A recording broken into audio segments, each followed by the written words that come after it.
Oh, hello everyone. How are you? I apologize if you have to hear this rattly ass fan, but I'm an old woman and it's hot at night. And our husbands become our fathers when we get older. And you remember our dads would always be like, turn off the heat, and if you're cold, you get a blanket. And then, I don't even think we had air conditioners back then, so they couldn't do the same thing. But I swear he gets crazy and he's like, it's time to turn the air conditioning off. Just have the fresh air. I'm like, fuck, sir, I'm going through menopause. I don't need extra sweating. God. I saw this meme and I totally relate and said that the powder underneath your boobs is now pancake batter. Like, what the fuck? It's like, it's late fall. Just leave the fucking air conditioning on, please, sir. Please. But no. And then I'll be like, why are you up so late? Well, because I'm fucking hot. And I can't sleep until I cool down. At least maybe 20 more degrees. So, like I say, I'm really sorry I was a ratty asshole fan here. I'll hopefully be able to turn it off in just a few minutes when the temperature goes down to below 800. But anywho, thank you all for the nice things you say. I love the nice things you say. Thank you so much for writing me on my email. My email is tabithajane0@gmail.com. It looks like an O, but it is a 0, I've been told. So tabithajane0@gmail.com. Now, it might take a couple of weeks, maybe even a month before I get to your email because I am just one woman here. I am so busy that I don't know how I was working before the pandemic, because I had worked full time for 3 years prior to the pandemic when I got laid off. And then I realized I'm just too busy and too old to go back to work. So just, and my rotator cuff injury has been going on since for 20 fucking years. So I was in retail and, hanging up things. Is that putting the hangers up? I was like, oh, it would hurt so bad. And then carrying those big motherfucking Z-Racks and shit back and forth and doing displays and doing visual and all of that stuff, Yeah. Because, see, I can't feel halfway down from my knees. So, like, mid-calf down to my big toe, I have 90% of my small fiber nerves missing or damaged. So, like, I can't feel anything. So I fall all the time. And I needed money. We needed to get out of debt. So I needed to get my zombie ass to work and just shut up about it and just work for as many days as I could, and just work. Well, invariably, they put the old cow that I am up on all the ladders, like, oh yeah, we need something up there. Yeah, like up on top of those shelves, yeah, where no one's been in 18 years. Yeah, why don't you go crawl your old ass up there and get that? I'm sure, motherfuckers, all right. Why don't I do that? Like, honestly. And, I didn't do it with any disability accommodations or anything because, I just feel like no one will hire you if you have those. And the stuff I saw, my God, like, I'm not kidding you. I was a fucking manager for a very high-end furniture and home, let's say, how can I say this?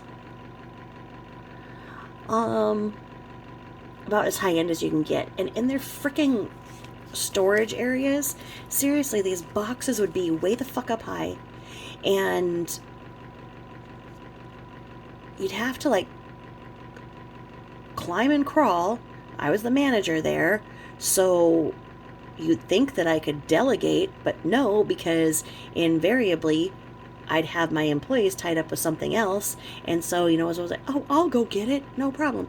And I'm not kidding you, I had to balance between, like, freaking racks that were up high, leap over on a big box, go up, and you know that you have to be well dressed at this place too, right? So, my ass is wearing a skirt, and I'm leaping from box to box, from rack to rack. And then it's like, oh, somebody's like, oh yeah, that's where Bob lost 2 of his fingers when he had to do that. Yeah, he came down on that rack when he had to do that. So be careful. I'm like, what the fuck? And then they're like, oh yeah, well, Sheila, she doesn't work here anymore because when she fell down off of that, she had a head injury and she was never right again. I'm like, what the fuck? I mean, ridiculous. And then people would want to save on shipping, right? So they'd order these big motherfucking, buffets, not buffet food, but, the what do you call the big piece of furniture, the buffet or the, dining table and 6 chairs.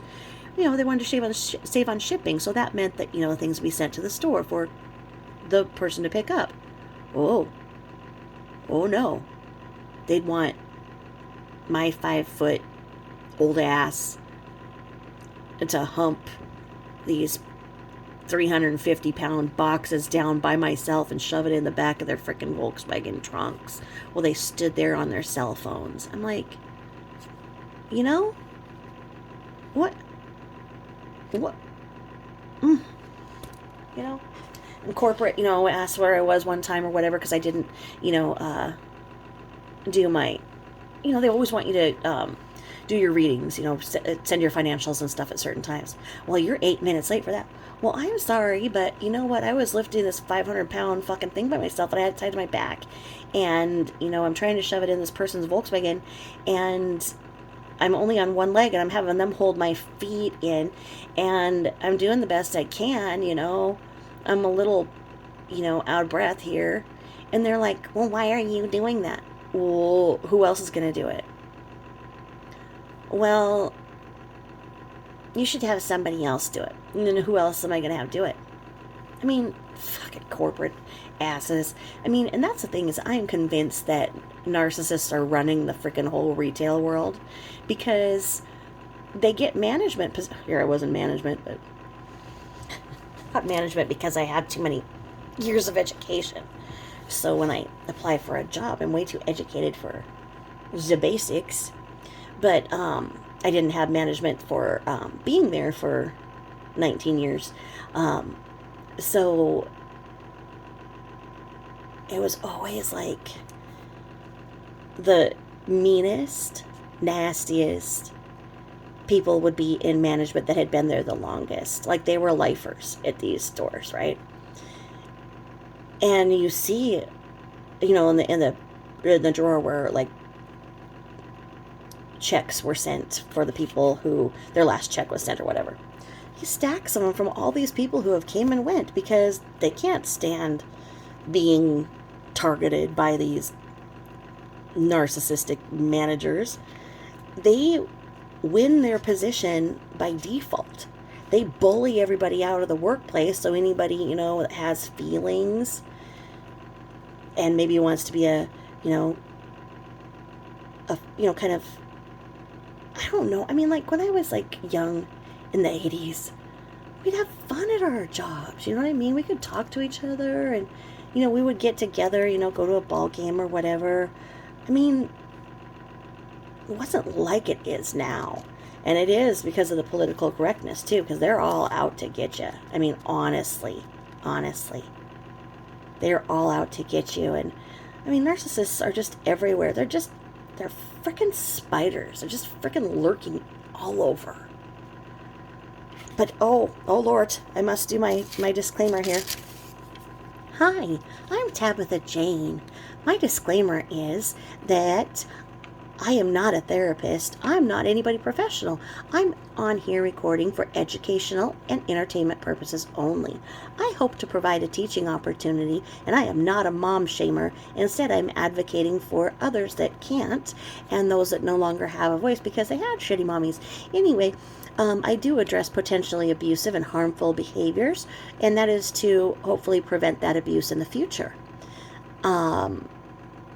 I do not discuss anybody who is not a public figure, and one of the people who I do wrap up speaking about was, by default, her and her family were public figures because they put themselves out there as such. So, Don't take anything I say seriously. 90% of it's true, 10% of it isn't. That's just the way it's got to be. This is crime and drama, right? So, to protect the names and identities of other individuals, sometimes I've got to mush names together or say different things for different words. Doesn't mean that I'm a pathological liar. It just means that I'm just putting this together for you, and I have to kind of stretch the truth every once in a while, okay? So with that being said, I am so proud of the behavior of all of you on my channel. And if you like me, please tell some of your like-minded friends or people on the internet to listen to me too. They might not agree with me 100%, but they might even 10%. And if they do, please tell them to like my channel and like my community page. My community page, I try to, pop something up there when I can and kind of let you guys know that, hey, I'm thinking about this, and I'm letting you guys know it because I think you'd like it. And I'm going to talk about it at some point, so you never know when I'm going to do a pop quiz. So anyway, as the reminder goes, we are truth warriors, TWs. We are truth warriors. We do not allow twats. If you're a twat, go away. Okay, oh Lord, doesn't. If you're a twat, you gotta go away. Okay, no smelly twats in our community. Okay, gotta be a nice, clean, soapy smelling twat. Okay, so anyway, truth warriors, yes. Twats, no, thank you. Twats, run along. Now, I am going to issue a trigger warning here because I am going to talk about some stuff that is sensitive. If you are a person who does not want to hear about the red stuff that our body is filled with, you don't want to be here. If you are somebody who does not want to hear about, sadly, the details of a missing and likely unalived baby, you don't want to listen.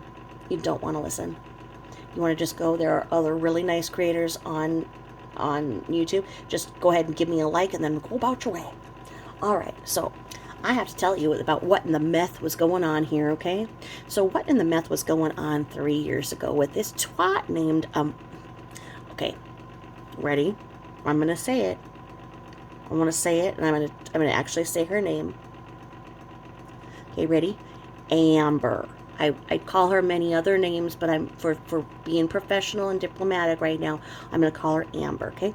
So 3 years ago, Amber Robertson, the nastiest fucking nasty pig fetal factory, nasty slime meth, nasty bitch, lost her daughter. Oh yeah. See, this twat named Amber Robertson was about 15 years old, and she had a little boy named Peanut. I think it had another name, but she called it Peanut just because it was easier. I don't know. But she was 15 years old, had baby Peanut with somebody. I think that one of the baby daddies did come around and say that he was Peanut's father. But it might have been the other one who was could have been Amaya's father, because see, she had this other baby. So she had Peanut, and then she had this little gorgeous baby girl named Amaya. Okay, well, this is down here in Indiana. I'm thinking Marion, Indiana. Okay, so anyway, this dumb bitch had Peanut taken away by CPS. Okay, good move on CPS's part. And then she shacked up with some other methany users, and I think the chick's name was Methany. Either that, or they just have tons of mosquito bites all over their face, because I actually look like a serious meth abuser right now because of the fucking mosquitoes out here this year. They're like hungry, and they're putting this venom in me, and so like they don't even like start itching. I had to pull over and like have a panic attack and run around my car like with a Chinese fire drill because my feet were itching so bad because one of them motherfuckers got down by my feet and was biting me. And then they crawled up my bathing suit and everything. It was horrible because I take my son all over, to all these lakes and everything. And so I had to break down and get some DEET. And I don't believe in DEET, but I had to DEET myself. And so I kind of do look like a meth abuser right now, probably with all the sores all over me. Because one got on my neck, And I went to my husband. I said, hey, husband. I said, you see this motherfucker on my neck here? This is my mosquito. You see that? He's like, yeah, what? I was like, well, when I start picking at this thing and I start squeezing out its venom, it's going to look like a hickey. He's like, yeah, and? I'm like, well, I don't want you to think that I've been fucking around, okay? And he's like, why would I think that? I'm like, oh, I don't know. Just because every once in a while I fall on a dick? I don't know. But anyway, so, oh, my legs especially, they look like a meth. But anyway, this whole herd of these meth people down in Indiana. Oh. So CPS had finally done their job once in their fucking life, and they took Peanut away from her. Okay? So then she shacked up with this chick named Methany, technically, and Methany was having several other meth heads be in the house. So several adults. When we went down and did the vigil for Amaya and whatnot, and the protests and whatnot, we went in front of Methany's house and whatnot, and I can't even remember how many adults were actually in there, and of course it was Section 8 and whatever. So she was okay, so she had Amaya, and she had Peanut taken away, had Amaya. Amaya was 8 months old by the time that she disappeared because, well, Amber was 15 when she had Peanut, I think. So, I think she was 16 when she was pregnant with Amaya. And then she was 17 by the time Amaya was missing. Okay, so she couldn't keep track of her kids because the one CPS had a hold of. So Peanut was in one location, and so she was just responsible for Amaya and the one that she was pregnant with, which she wasn't very far pregnant with. And so she let some of her other meth friends and some potential baby daddies and other men in these orgies they would have in these hotels, these nasty get-togethers. Some of the stuff I saw when I was knee-deep in this case was so gross. So Amber was with this dude named Robert Lyons. When you see his mug picture, I'm going to put both of their mug shots up and you're going to see the meth. So Robert Lyons hit Amber with his car. So Amber, I think, she's 16 or 17 at that time. And she was with Robert, and supposedly Robert was abusive to her. He says she was abusive to him. Robert Lyons was 20 then, so he'd be 23 now. So he hit her with his car. She's pregnant, but only a couple months pregnant. But anyway, hit her with the car, and so the cops came, and they charged him with battery at that time, and then I think a couple weeks later, forgery, because he had a bunch of checks that were forged with his name on them. And so she had told Robert to take Amaya to the babysitter, Janet. I'm not going to say her last name right now. You can look it up if you want, or maybe you guys know this horrible case. So they were sometimes living in Janet's backyard. Not that Janet's backyard had accommodations for people to live in, but it was a yard. I think that they were actually allowed in the shed, in the little metal sheds out there. So Amber was trying to get Peanut back, and she had to show that she had a separate bedroom for Peanut to live in to get Peanut back. And she had to have a separate bedroom for Amaya and for her. Well, at Methany's house, when everybody was there was not accommodations. So it was disgusting to see the lengths that she went to, and she'd take a little picture of this corner of the room, and you could tell it was a corner of the room and everything. But you know what? Fucking CPS bought it. They gave her back Peanut because they're an idiot. They're idiots. They're fucking idiots. CPS. Oh, don't get me started. The fan's starting to work. I'm gonna get all jacked up here. So anyway, I hate this bitch. So anyway, anywho,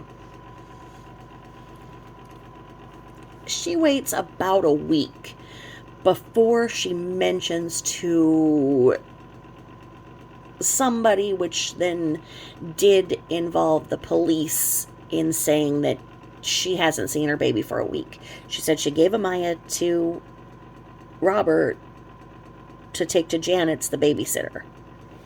And so what they did, what they had done, now Robert was not the father of Peanut, nor Amaya, although there was a possibility of Amaya, nor probably the one she was pregnant with at that time.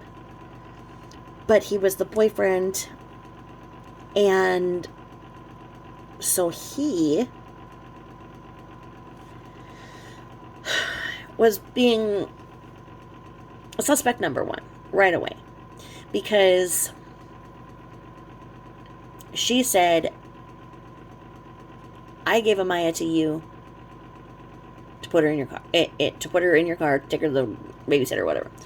Well, when they did they did a silver alert. They did not do an amber alert. An amber alert has very specific criteria where you have to have a vehicle with a license plate.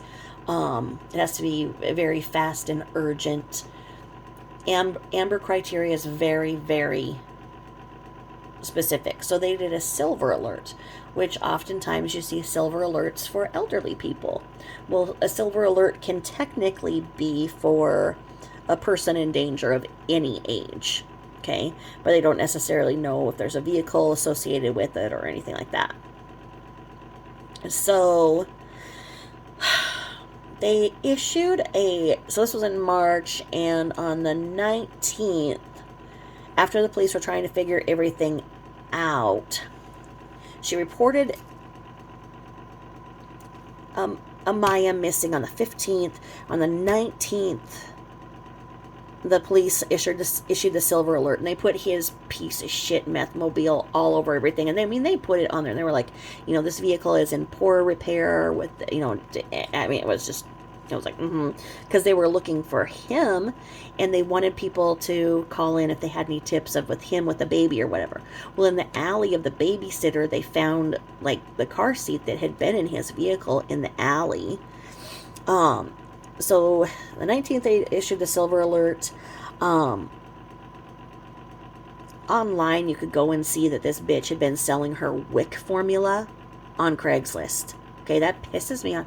For those of you who don't know what WIC is an amazing program for women, infants, and children, WIC, that provides the vital nutrients to get that mother, baby, and children under 5 what they absolutely basically need to survive.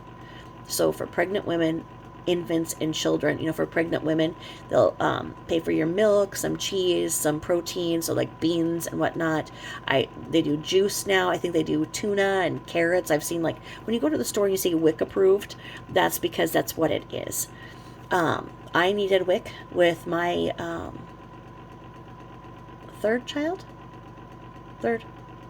second or third. It was a life changer, absolute life changer. And it helped me so much, because then it paid for a formula. So it's a government program. Go to the public health department. You do have to financially qualify for it, so you have to bring pay stubs. And to know that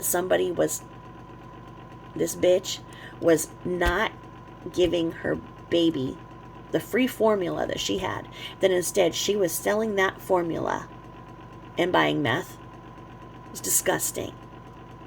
So they'd show pictures of this poor baby, and she was just filthy all the time, just filthy.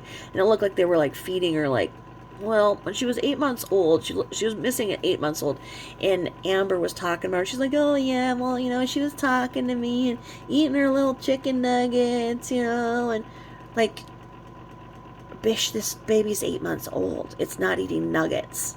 Shouldn't be eating nuggets. Should be drinking a bottle with formula that you had given to you, you fucking nasty snatch from hell.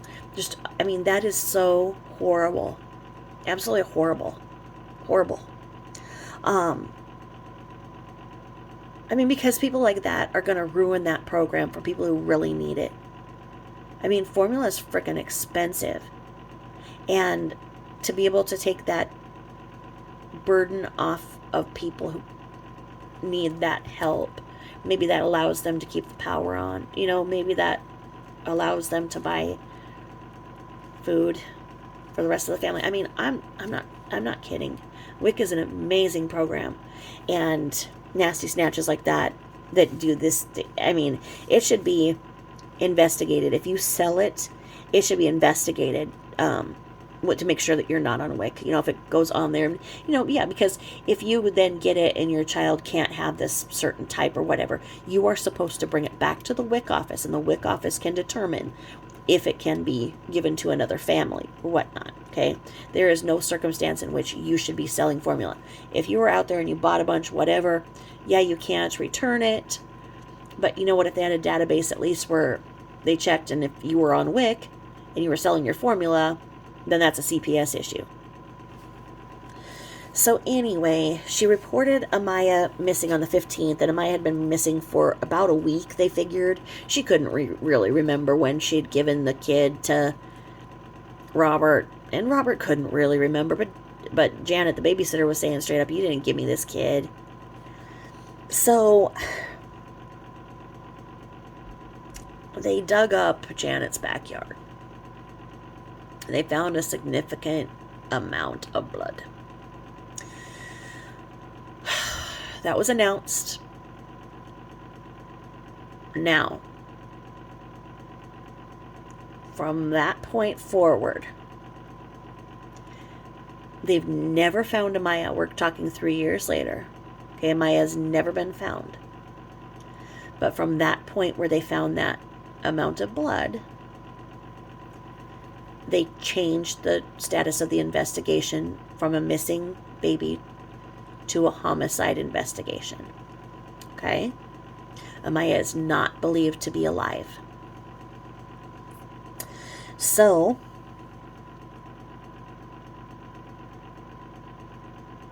they never were able to announce that that blood that was found was from Amaya or not.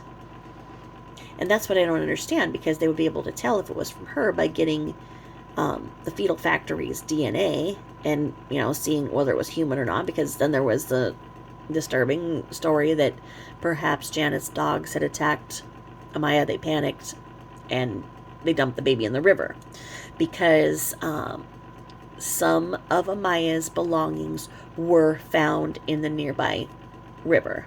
There was something placed on a tree near the river. I can't remember if it was like a clover or something, but something that led investigators to go and search that part of the river, right? Well, so people got involved, and I mean, there was this chick, and she went down and she tried, because Amber's mother was in the picture. I mean, she was 15 and pregnant by a man that was probably older than her mother, maybe even older than her grandfather. I don't know. But it was an old man that got her pregnant when she was 15. And because she had the baby at 16 or something, they couldn't charge him with pedophilia or what. I don't know. It was some gross thing. But he would like to have a relationship with Amaya if they find her, blah, blah, blah. So then this other chick took Amber under her wing, brought her into, made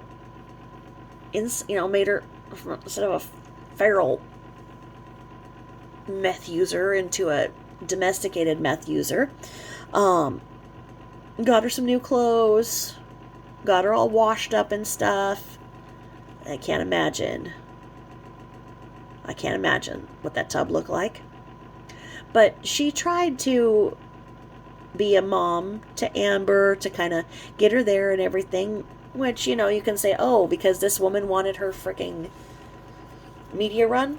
I don't know. I don't know what that woman's motive was on it. But anyway, she thought that if she got really close to Amber, then Amber would confide in her, and then she'd have the deets on where Amaya was, and they could put Amaya for a proper arrest. Now, that happened in the Haley Cummings case too, where they took that snatch that supposedly fell asleep, and somebody took her in, same thing, and got her clothes and everything, and then took her to New York for the Good Morning America, all of her media tour and whatever. And for the Haley Cummings thing, Haley's never been found either. They had to charge her father and his idiot girlfriend with something else drug related just to get them behind bars. So nothing's happened. We all would go down there, and there'd be these big, vigils for Amaya on the date of her missing, on the anniversaries, for her birthday and whatnot. And at first, some of them, that were just, a vigil for her and whatnot, was peaceful and stuff.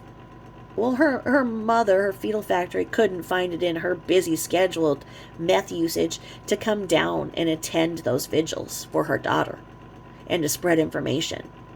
No, she couldn't do it. My Amber was too busy. Well, nasty ass things were coming out from that methany home, and Amber was more and more pregnant, and so they were doing bathroom porn. So here she was, paddling the pink canoe with her pregnant body, pictures taken all over Craigslist because she was hooking as she was pregnant, and her baby is missing, assumed dead, and one of her babies at CPS, right? Those were all over. This was common knowledge.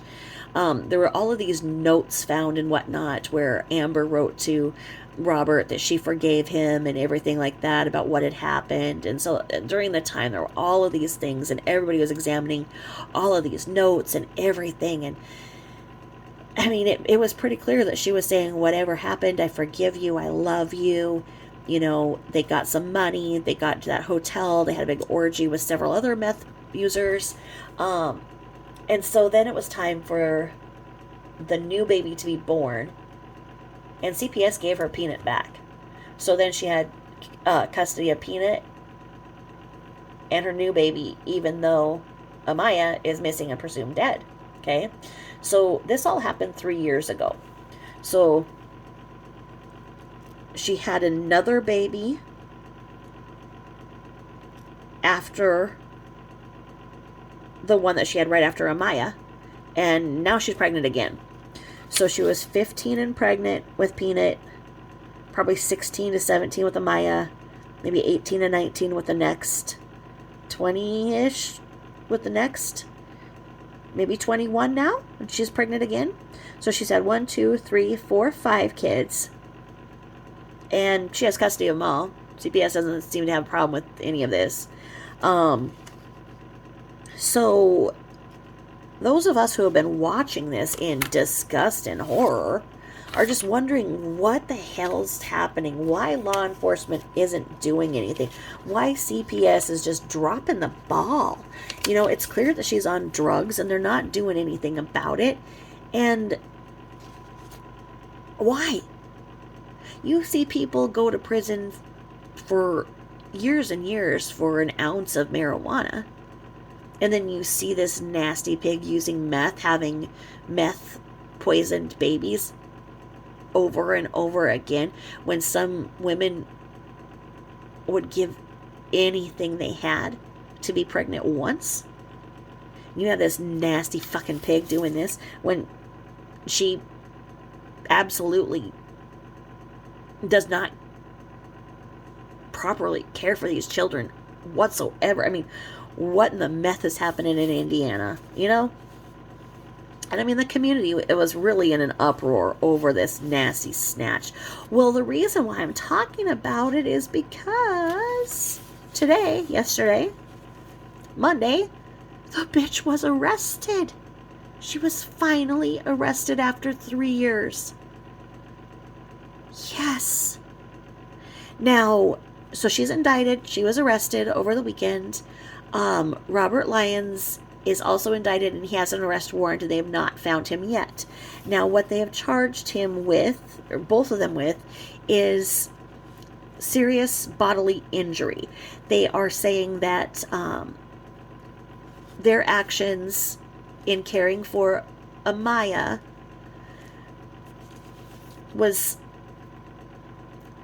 found to be neglectful of food, water, shelter, care, so much so that it led to the likelihood of the baby dying. Okay? Now, that charge can carry 16 years. Apparently, the grand jury had commenced in the last few weeks, and they had several charges that they were trying to bring against both. And one of those charges was murder, and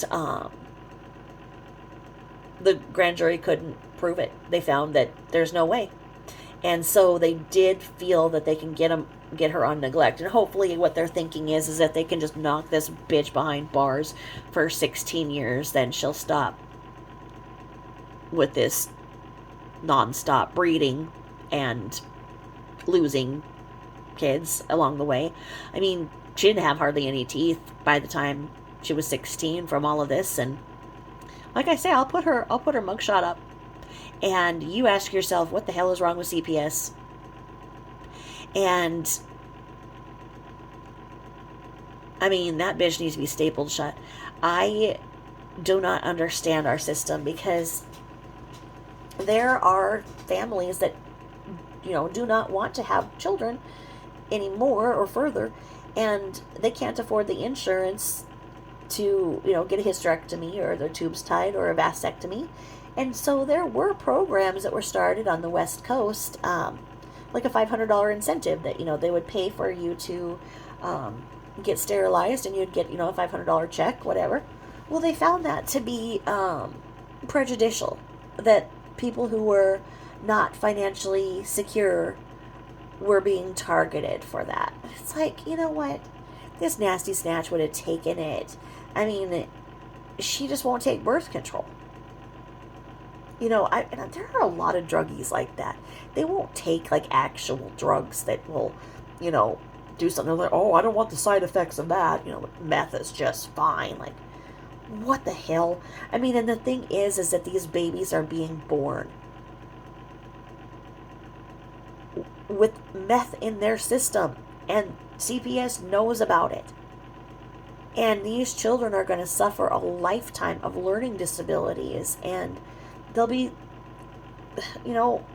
shuffled from home to home to home, because the damage that drugs do to a child's brain often make a very normal child be very aggressive. And it's very difficult to care for some of those children. And the cost to society, each one of her babies is $1 million baby, because they have complications. She goes to the hospital every other day so she can get an IV of pain medication and every other thing. She'll go to the hospital because she needs this and that, and she'll say that she's in pain because, yeah, she's in pain because she's coming off of meth. And so the cost to the system on each of her babies, I mean, do we want to be continuing to pay for that? And she neglected a baby so bad, her second baby, and the adults, the system has just sat back while she's now pregnant with her fifth. I mean, I don't think this bitch is going to fare well in prison, because the whole state of Indiana hates this bitch. I mean, she's nasty, nasty, nasty. And I am so glad they finally got her arrested. But I really think that the Casey Anthony case really left some egg on people's faces, and they don't ever want to be humiliated in that way again. Ever since Casey Anthony walked, you just don't see prosecutors coming forward with these snatches. I mean, like I say, they didn't come forward with the Haley Cummings. God, there was this other one Baby Gabriel. Does anybody remember that story, Baby Gabriel? Where her mom was super pretty, and she would not say what she did with the baby, but she was like aspiring to be Casey Anthony.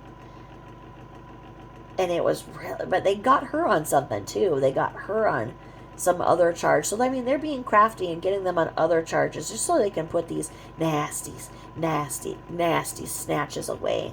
Because those are the kind of ones that just need to be locked up. Because they are not taking care of the babies that they are fortunate enough to get pregnant with. I mean, like I say, how is it that so many people work so hard and would love a baby and they can't get pregnant, and then shit, maybe meth makes you fertile? I mean, I might want to do a government study on it. Lord, when I do my subject, I give meth to a bunch of frogs and see how much they produce? Oh no, maybe I should. I think there's something to it. Anyway, this bitch is behind bars where she belongs, and I hope that she never sees the light of day again. And I hope that the bitches in prison just rattle her, because no, what she has done. I mean, and the pictures of baby Amaya. Oh, her name is spelled Amiah. I will put the arrest. I will put her mugshot on my community page, and Robert's, so that if anybody knows where Robert Lyons is, you can turn him in. And I'll put some pictures of Maya up. And it's just very sad. Very sad. And why didn't her mom step in? Well, her mom has a couple other kids, I think, but her mom wasn't that bad. But her mom was defending her the whole time. I think they were just thinking that they were going to get, a big payoff, because they were like, oh, yeah, let's find my daughter. Yeah, then you can't even go to a vigil. What are you doing to go look for her? Huh? Uh-huh. So, anywho, I put on my community page something that, again, trigger warning. If you don't want to hear about gross things, go away. Go away. Okay, so it has been brought to my attention that some creators are saying that SW was not pregnant at the time of her unaliving, that she gave birth in North Carolina, that's why she flew to North Carolina and was gone, the 5-6 weeks, postpartum period. Okay. I just have to say that that's irresponsible. I try to be responsible with my information that I give to you guys, because I know that your time is valuable, as is mine, and I don't want to ever be salacious or try to get views by trying to talk tough about somebody and trying to start fights or doxing anybody or saying something that isn't true, because you deserve more than that as my friends in my community. And I think that some people are getting real desperate for content, that their books aren't selling, that their essays aren't being read, that they need to find a new hobby, because that's just wrong.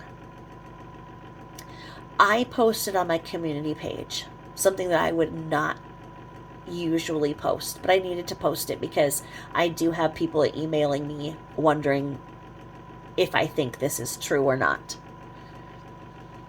So on my community post, you will go and see where it was filmed, the sheet that was found with Shanann.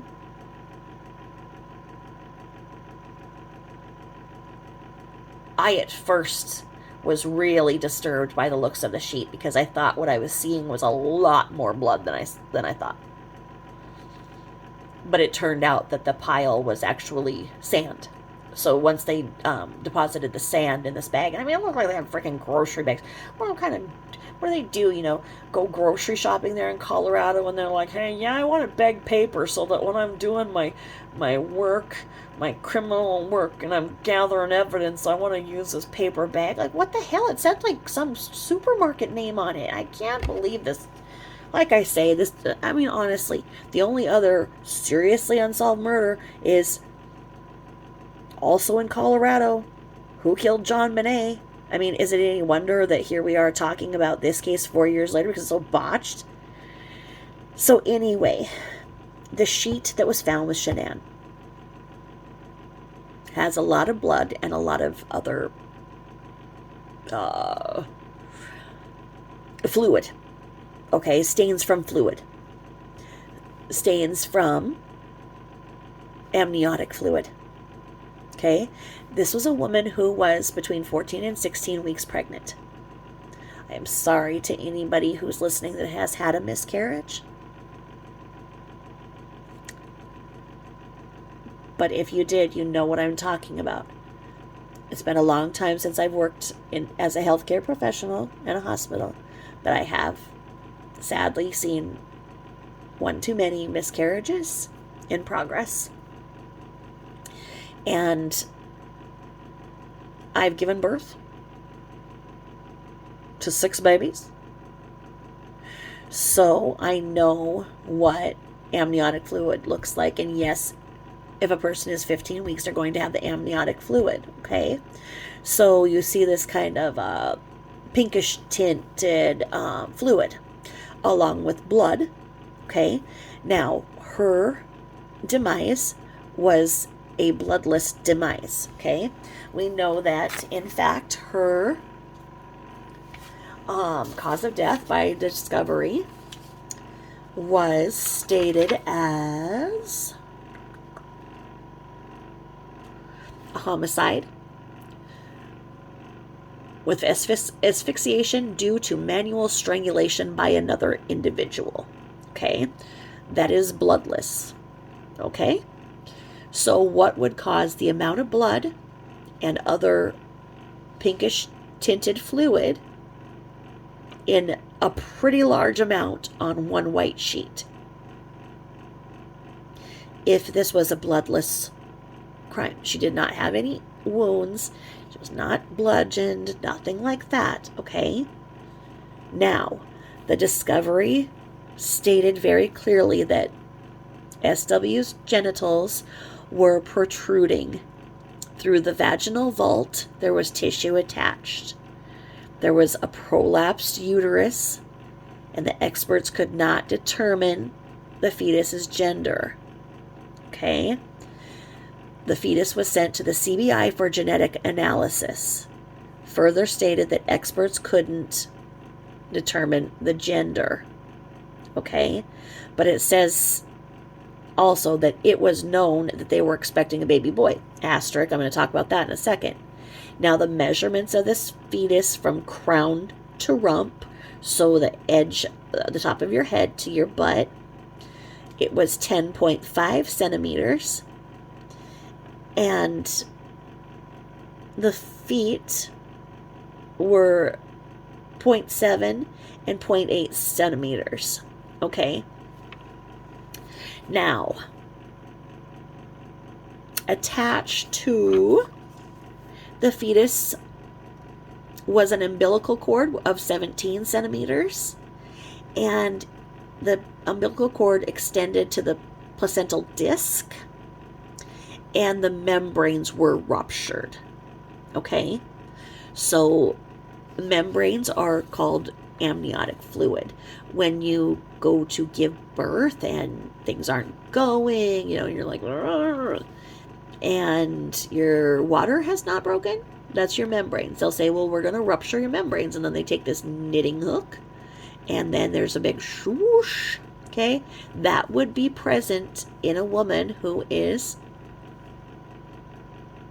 15 weeks pregnant. It would be present in a woman, like if you have a very early miscarriage, like so many people have miscarriages before they even know they're pregnant, especially before pregnancy tests were so sensitive that you could find out if you're pregnant before. Now you could find out if you're pregnant before you miss your period, but in the 80s and stuff, you really needed to miss your period before you'd have the HCG detectable. Okay? So, many people miscarry the day before, whatever, their period, in that week. Maybe they're a couple days later, whatever, and it's a miscarriage of a heavier period. If you go to a few weeks later, then, you might have a sizable plum come out, like a blood clot, and you'll bleed heavier, some fluid. Certainly by the time that you are 15 weeks, you would have all of that. So, all of that is listed. We see the sheet, which I put on my community page, which was filmed, so you can see it. And all of these things mentioned in the discovery. So the person, whoever, himever, herever, who's saying that she went to North Carolina to hatch a child, I don't know if they've not seen the discovery or what's going on. I don't know, but the discovery very clearly states these things with measurements. We have the sheet. Those things are factual. The only way to say with those things there, you would have to say that the whole thing didn't happen. You'd have to be one of the people who say it's a psyop, and there are people who say it's a psyop. Okay? You would have to be a person who says that there was so much corruption that everybody in the whole forensic office, the medical examiner's office, and the cops, and everybody is all in on this. Because you saw the people taking the sheet out of the grocery bag. Those two would have to be in it. They would have just had to say, hey, let's go do some finger painting with a fucking sheet for the afternoon, okay? Let's go to Michael's, the craft store, and go and do some finger painting. And, let's get some different shades of red and pink to make it look like membranes, okay? And then you'd have to say that the medical examiner himself lied and made up these measurements of the fetus. And then you would have to say that I believe that the fetus did weigh 1.7 pounds in the casket, I think. I don't know. You'd have to say that that whole grouping of people is all in on this. And then we just have to wrap things up and just say, okay, the world is flat. Everybody is corrupt. Let's just wrap this up, call it a day, and just go, and join a cult somewhere and call it a day. Because if that many people are that corrupt, we don't have a chance here, folks. We don't have a chance.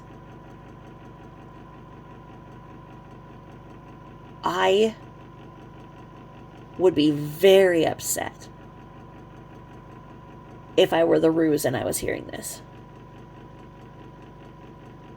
I would be very upset if I were Cindy Watts and Papa Ronnie and hearing this. Because at least one set of grandparents believes that there was a baby. At least one set of grandparents believes that it was their grandchild. Could it be both? I don't know, because now, if you look, and you can find in the discovery, I'm sorry I don't have the pages to cite from the discovery right here and everything. I just have little notes and stuff like that. But you can find it. You can Google. In the discovery, it is stated that in August, when CW told NK that his wife was pregnant, he told NK that she was pregnant from another man. When did that happen? That is stated in the discovery. NK states that she didn't know that she was pregnant until she found out she was missing. So after that, did she call up and have a big screaming match with him and whatnot? And he was like, oh, yeah, she's pregnant, but it's not mine. And that was him grasping for her to listen to anything? Or was this in one of their trysts? Now, the asterisk I want to get back to is, well, the fetus was so small that could not determine gender. We know that SW had not obtained any prenatal care to that point. We know that the rumors about the ultrasound being out there are false. That if indeed she did put up an ultrasound, it was one of Cece's. That she had not yet been to the doctor for prenatal care. And she had not yet been to the doctor when she left Colorado to go to North Carolina.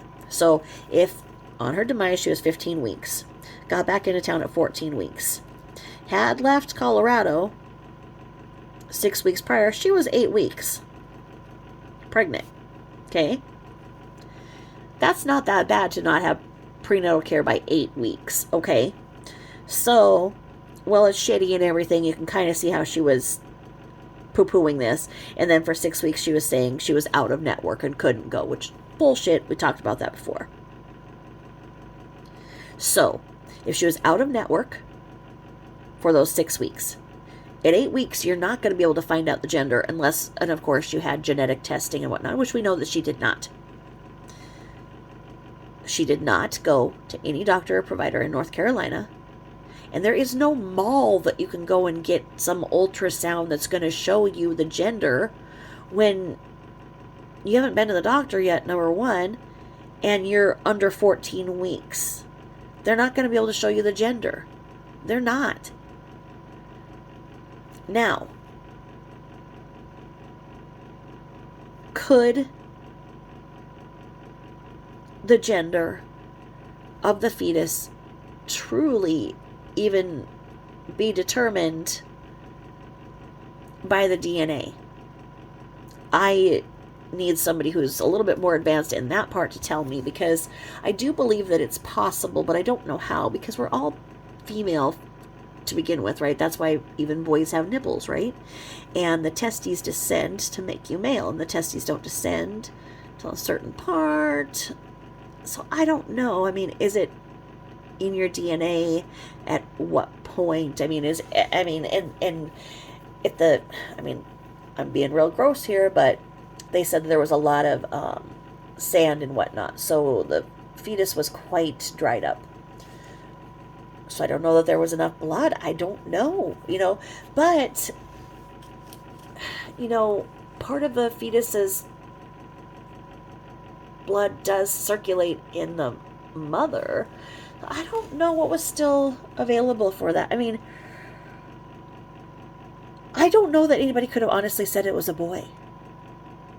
She couldn't have known. She didn't know. She was betting on it being a boy. She was totally hoping it was a boy, because that's how she was manipulating him to stay with her. Is that she knew damn well he wasn't going to believe that baby was his, but then she was going to be like, but it's the boy you always wanted, Chris. Remember?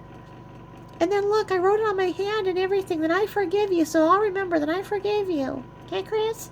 You want another sticker, you fuck? I mean, she didn't know. She didn't know. Now, I have several wacky friends. I am a wackadoodle magnet.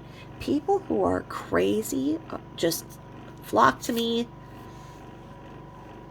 And so one fat bitch that was my friend, oh my God, she used me for, she was entertaining. So at least, I can look back and say, you know what? I had fun when we hung out. Yes, I had to pay for everything. She was my bitch, apparently. But she wanted this one guy. She was a single mom of one. And she had walked in on her first husband boning this big fat chick. And it was, whatever. Well, she was not skinny either.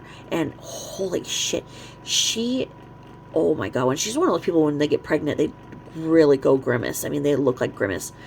And she had the worst stretch marks I've ever seen on a person. They're really sad because they were like the jack-o'-lantern ones, straight up and down. And she would just like tuck it in a pair of pants so you wouldn't know or anything. And then, we're getting ready for something, changing our clothes. And then, she'd take off her pants or whatever, go put something on. We went traveling together and stuff. We went out of town on my dime, of course.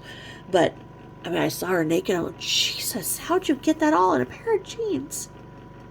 What the fuck? Anyway, she really wanted this one dude. This dude did not want her. He didn't want her at all. So she faked a pregnancy.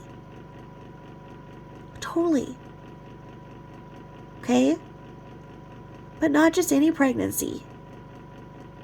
She faked a triplet pregnancy. And see, he was real careful about birth control, right? He never would slip up because he didn't want to get her pregnant. She's a single mom, and her child was like a fire starter. Her child is mean. She did not, this is not a nice little girl at all. I mean, just deviant as fuck. Real cute, real pretty little girl. Deviant. Kind of like her mom. And anyway, so she tells him she's pregnant with triplets. Like, she spontaneously, on their slip up, conceived triplets. Can you believe that? So anyway, she gets him to start doing it without birth control because, well, she's already pregnant with triplets. He can't really leave her because then he's going to have child support for 3. He's not the brightest man on the planet, and she's manipulative as fuck, right? Well, what do you know? She has her period on time. And he knows it because, they're living together. So she says, I miscarried one of the triplets. She said she went to the doctor. She didn't. She made it up. So then she's like, shit, because, that she had to get pregnant. So, she's still telling all of us the same thing, that, it was triplets, and that, oh, God, she must have miscarried one, whatever. Then the doctor said that there's still the twins in there and whatever.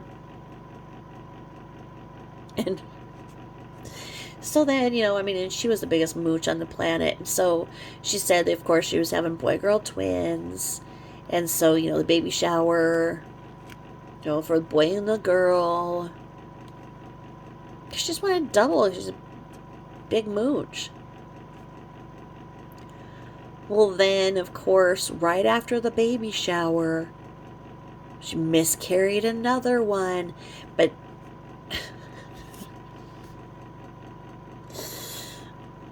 I was like, well, don't you have to go to the hospital? I mean, how is this happening? And she said that, the doctor said that they just kept absorbing. So then she was just telling me she was pregnant with the one, and it didn't come out for 13 months. So she convinced this idiot, but she was a very convincing liar.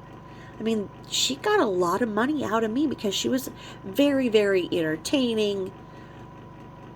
I'm sure she's selling several MLMs now. But that's what she did. And this guy didn't know because he'd never been with a woman, that, and didn't really know how long a pregnancy was or anything. Yeah. So the dumb bitch faked cancer.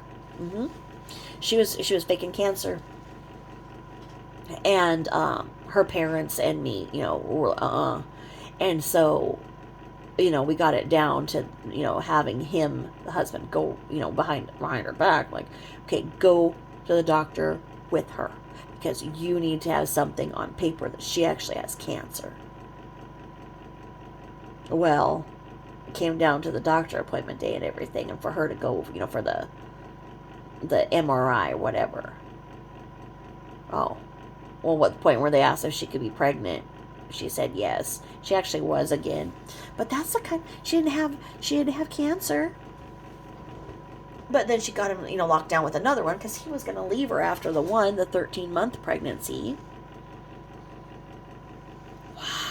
And that's just one crazy bitch. I'm not kidding you. Now, with SW, when you are strangled, it is common for you to lose control of your bladder and bowels and anything else. So I'm sure that, of course, some of that on the sheet was urine. And I always wonder, did they check the bed to see, if there was urine? Because I don't think that she was a real bedwetter. And just to kind of match, fluids to the sheet and back. I just wonder what they did, because I don't think they did anything. And I put up on my community page this interview that Kelly from What's the Obsession put up. It was one I found on hers, and it was a rarely heard interview from Christopher. And some chick named Anna, must have been one of his women, had a 3-way call. Gotcha there. You guys were thinking that there was another 3-way, huh? Again, K. So she patched in an attorney, and this attorney was, pretty encouraging to him, and giving him a lot of advice, and telling him that, hey, if you want to challenge this, you need to. And he said that, that there was no way he should have taken that polygraph, that you need to be well rested, etc., etc., that polygraph, because he had not slept the night before, is bunk. And if it was from Anna, I remember the Anna, and I think that was a couple of years ago in the beginning, so nothing ever came of this. And I don't know by what date he would have had to have appealed or done the 35C. I don't know if that's something you can do indefinitely. I don't know. But on that note, I'd like to go to our book, because I'm telling you, we're going to get to the juicy parts, but we have to build up so that everybody gets to the right place that they need to be. And if any of you have further information as to where in the discovery it states that he told NK that she was pregnant with another man's baby, I'd like to know if they said that she knew that before he was missing or not. And on that note, I forgot. COVID brain.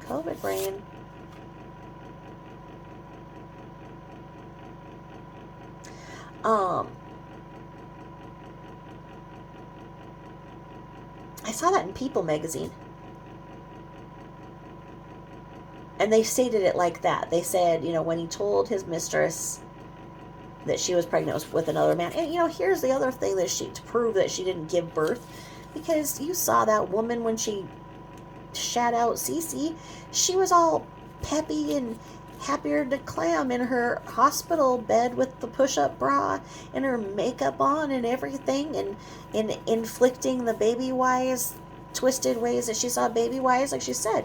So I'm sure that Cece did not get picked up out of that isolette, because she would have started that 15-hour isolation, so that's how she had time to do her makeup and everything. Most of us new mothers in the mothering unit are, looking a little worse for wear, a little pale, not having her hair done and whatnot, maybe up in, ponytail. No, she looked fabulous after she gave birth. Like she was a pro. Maybe it's those big ass hips, because maybe she just squatted and it came out. I don't know. I've always been mystified by people with hips, because I don't have any. But she looked like shit. And the picture, that she sent her friend, where she was saying, oh, I'm cramping today, and I don't feel good, and I'm cramping, and haven't shit in 2 weeks, and everything. She looked like dog shit, right? So we know she didn't have a baby, because she looked like shit. If she would have had a baby, she'd have been doing jumping jacks, She probably would have just walked home to Colorado from North Carolina. I mean, speaking of big asses and hips, I was at a concert last week, and this man in front of me, nasty little short man's complex looking fuck, bald, you could tell he had like the Rogaine, the hair club for the men, because he like ratted up every little piece of hair over the bald spot to just kind of like make it defy gravity. This tiny and this ugly little man, and his woman had a ass the size of a couch, and she was wearing this white dress with turquoise ducks on it or something, right? And I'm old, so I think that people need to sit down at a concert. I don't like it when people are standing up. You just sit down. You're given a seat for a reason. You just sit down. Well, so I'm sitting down, and everybody else is standing up, so I can't see anything other than anybody's butt. Well, this nasty man kept grabbing onto his wife's big couch of an ass like she was a bowling ball. Like he would go and just like grab it, and just like, I mean, it was disgusting. And I've seen a lot in my day. And because her dress was light colored, I could not see what he was doing. And like, I would have, if my husband would have done that, I'd have clubbed him right then and there. He wouldn't have done that in the first place. I mean, like maybe a cute little ass grab once every 12 years or something is fine. But this creature was doing this like every 3 minutes. He'd like do the stimulated butt fucking with her, when they were dancing, and then the big and like then when she thought that he wasn't looking and stuff, then she'd pull everything back out of her cracky. I mean, now here's the catch. Her mom was on the other side of her. Her mom was all sticks and bones and dancing too, and I just wanted them all to sit down. But mainly for that man, and I was just like, how much must that man make? Because he must make a lot to be that ugly and be doing that. I mean, God, I just want to put some hand sanitizer on his hands. Just gross. And she's just all giggling and liking it. Big old hips. I was about to tap on her shoulder and be like, do you just squat to give birth? Because I really want to know. And why are you letting him do this? I have a lot of questions for you and your ass, ma'am. But anyway, I digress. So here we are to the book called Controlling People. Controlling People, How to Recognize, Understand, and Deal with People Who Try to Control You, by Patricia Evans. And we are advancing towards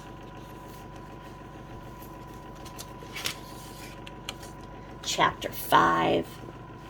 Okay, the self we are sometimes beside. Remember how we talked about the expression of, beside yourself the last time? Well, we're kind of working up to that. With a little more brevity this time.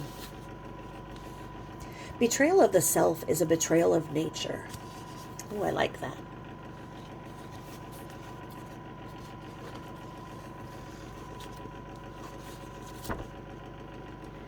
If I ask you who you are and to describe yourself to me, you differentiate yourself from all that is not you. I like this and not that. This is how I do. This is how I feel. This is what I think, and so on. As you define yourself, you articulate and affirm your inner reality, including your thoughts, views, opinions, feelings, motives, values, intentions, inclinations, abilities, talents, likes, dislikes, memories, and beliefs. In this way, you exercise your personal freedom to define yourself. Clearly, as time passes, the more experiences you have, the more people you meet, the more ideas you entertain, the more you will actually learn about yourself. For example, having tasted chocolate walnut ice cream, you know if you prefer it to vanilla ice cream on any particular day at any particular time. Did your guys' mind just go to Nutgate? Do I have to put an asterisk there and be like, Nutgate? As you construct your personal reality through your experience of everyday life, you assimilate knowledge of yourself and of the world. Your experiences come to you through your sensations, feelings, and intuition and are organized by your mind in a meaningful way. Your direct experience creates a picture of reality in yourself and your mind. These images change, are revised, and fine tuned by exposure to the nuances of life. You can think about your experiences and you can think about yourself, your values, actions, ideals, goals, and so forth. You can change your self definition at any moment. I used to be shy, but I'm not anymore. As you grow in self awareness from childhood to adulthood, your self definition will expand to include more than it did when you were a child. At 10, I was a pianist. Now, at age 20, I'm not only a pianist, but also a composer. Most of us build our identity in a gradual way because we are open to experience, but some people describe a surprising and immediate knowing about some aspect of their inner nature. An artist, for instance, might know that this is what I want to do when first introduced to fine art. A performer might know this is home when first on stage. A scholar might know this is what I want to study. As a world-renowned mythologist, Joseph Campbell said when he was introduced to mythology as a child. This self-knowing is not available to a person who is beside him or himself most of the time. Get it? When you're kind of acting up, being out of control, you don't develop what you like and who you are. Little side note there, asterisk. Sip of Gatorade, and there we go. Becoming an individual is a process of creation, and each one of us participates in this process of all of our lives. Becoming yourself is both physical and a psychic process. First I was a cell, now I'm a person. Once I couldn't read, now I can write. You can discover new talents and interests at any age. People who stay open to their inner inclinations remain true to themselves commonly discover more about themselves throughout their life. After their physical growth is complete and their psychic expansion continues, their awareness becomes even deeper, broader, and more comprehensive if they allow it. In the process of defining yourself, you build your identity, and at the same time you create an unseen parameter that includes all that is not physical about you. This unseen parameter is your psychic boundary. What's a psychic boundary? Without a psychic boundary, we would be like drops of ink diffused in a pool of water, easily absorbed into other people's definitions of us, even other people's purposes. We would come to believe that they are our own without even realizing it. Since your psychic boundary can't be seen, it can be helpful to think of it as a space or line between your inner spiritual, psychological world and the outer world, the culture in which you live, and the people with whom you interact.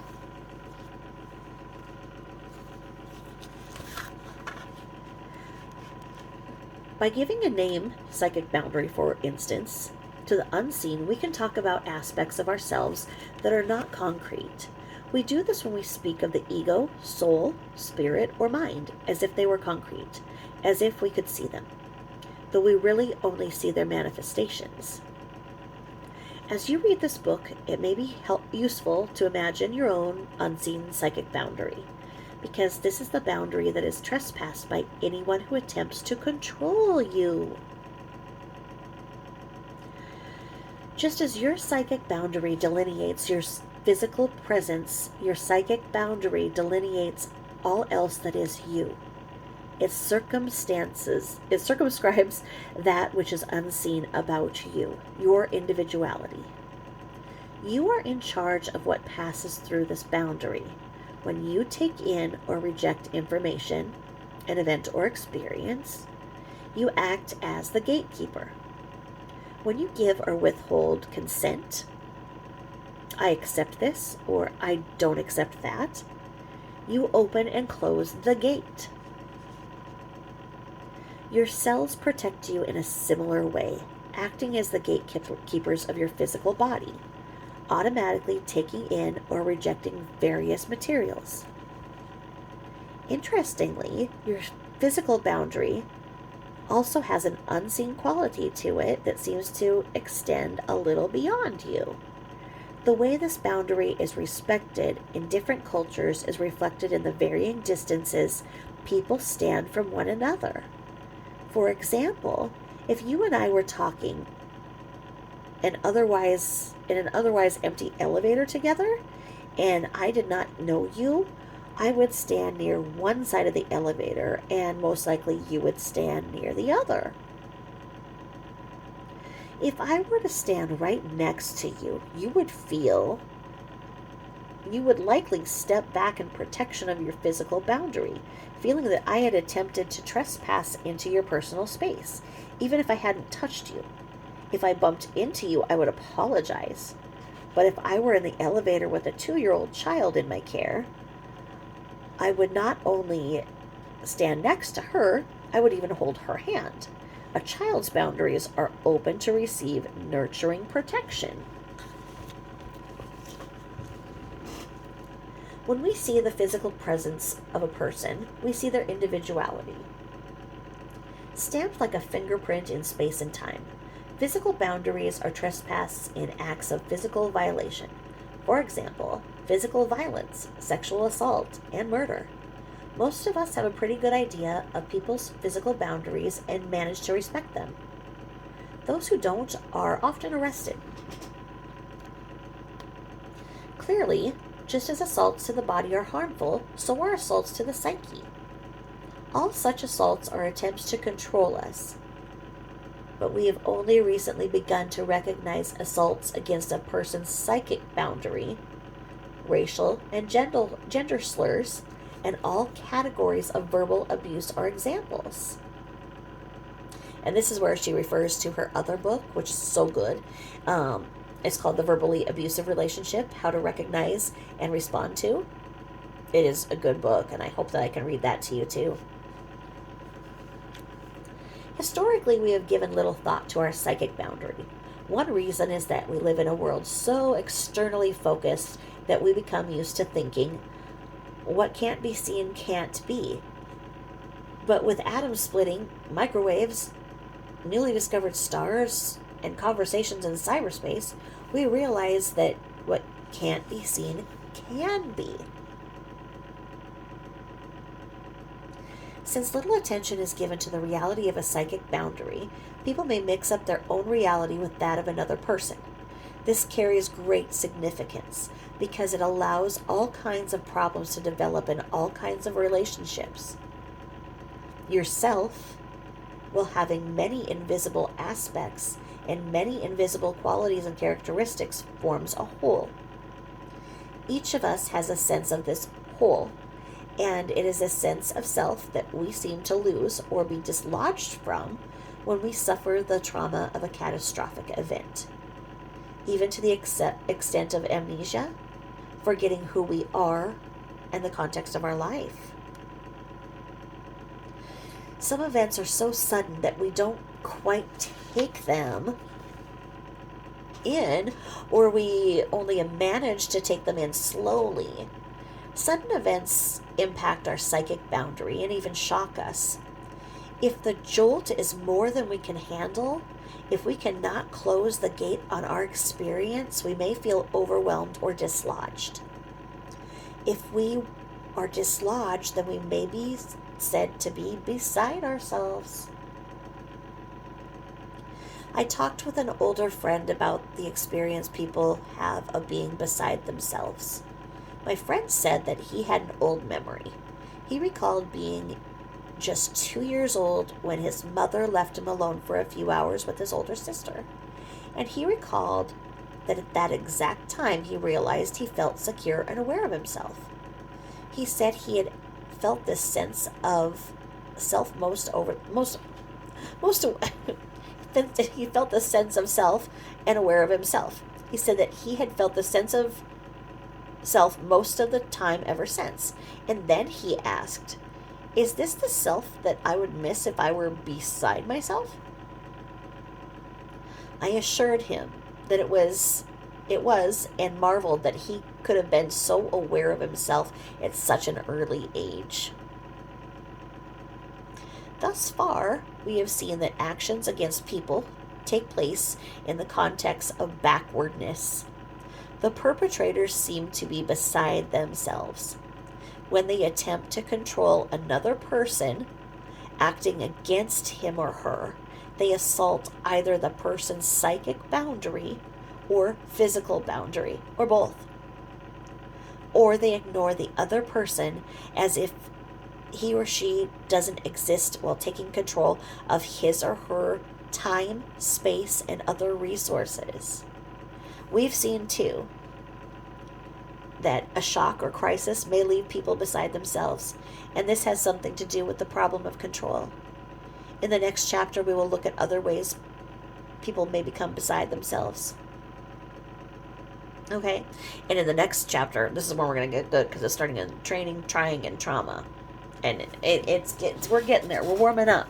Thank you for going along with the kind of boring parts where we're bringing this, but did you guys think of what I thought of when I just said this?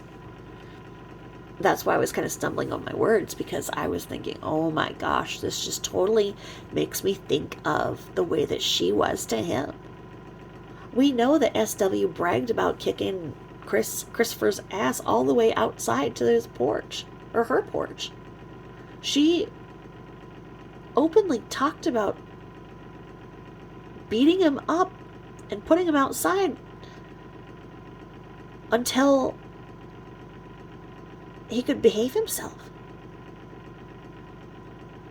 If that were reversed, and we were talking about a man doing that to a woman, that he bragged about kicking her ass all the way out to the porch and she couldn't come in until she behaved, what would you think?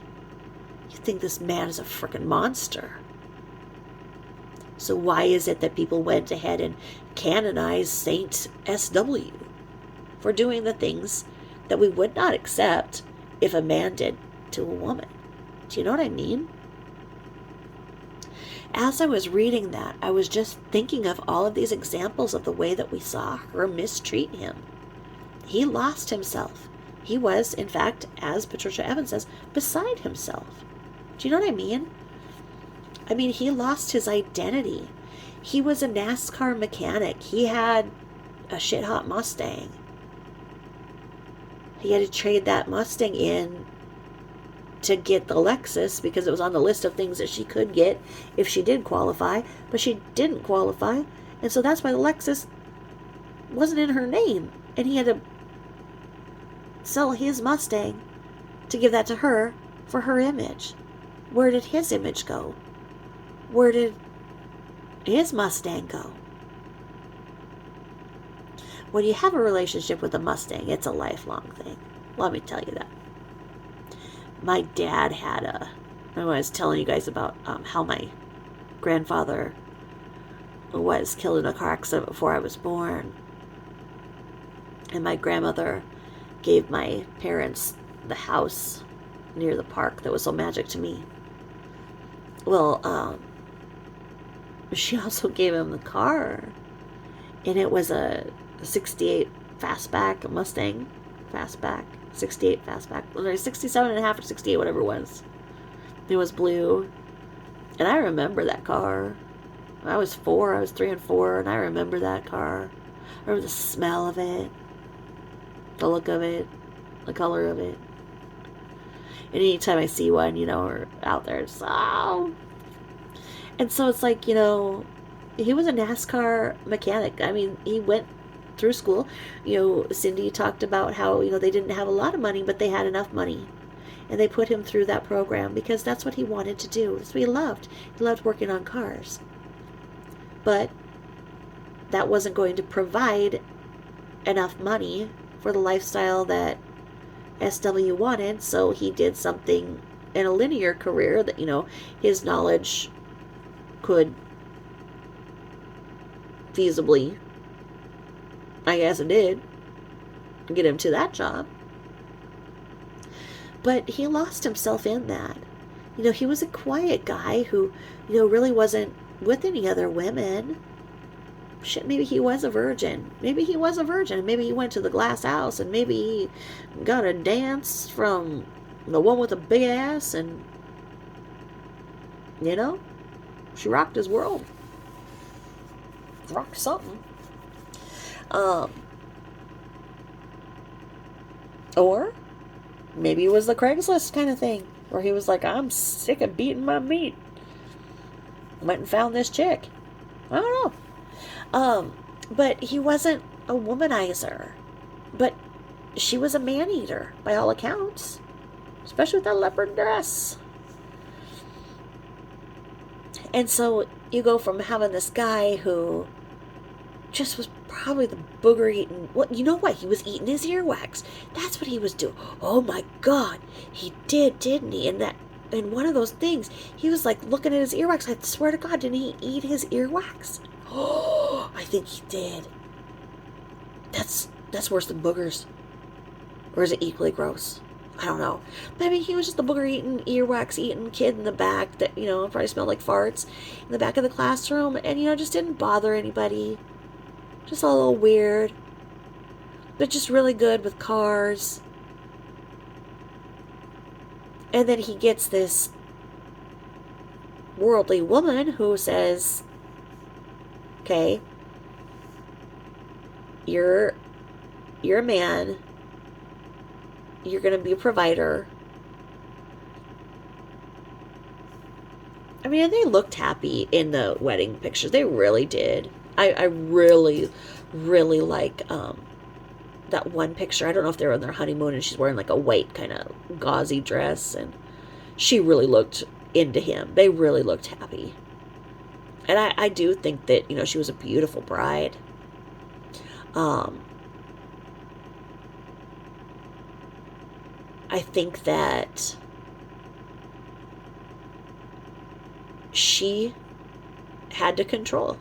And, in that chapter that I just read, when somebody has to control you, they take away all that you know. Whatever your psychic boundary is, wherever your boundaries is, whatever it is that you like, you think, goes out the door. Because this person is controlling you. They have invaded that psychic boundary. They have gotten through that. And you just wonder why. Can't people just knock it off? Just stop it. Life doesn't need to be that complex. Just stop it. Just stop trying to control everything. If you're a big person who's just stressed out and controlling all the time, knock it off, take a run. But don't run by yourself. But on that note, I will end. And once again, please forgive me for not being able to type back. I read your things and I'm telling you, it just hurts so bad to freaking type right now. But I'm reading your things and I'm getting to your emails and I'm getting to them, and I'm going to have a whole lot of time when I'm recuperating from my surgery, and I'm going to get caught up on everything. But for right now, when it pops up and I see the messages and I see them, I'm like, oh my gosh, you guys are so kind to me. Thank you so much. You guys are amazing, and I love all of you, and I hope that that you're learning from my expansive knowledge that sits in this brain that needs to come out. So thank you all. Have a great Tuesday. And I will talk to you soon. Thank you. Bye-bye.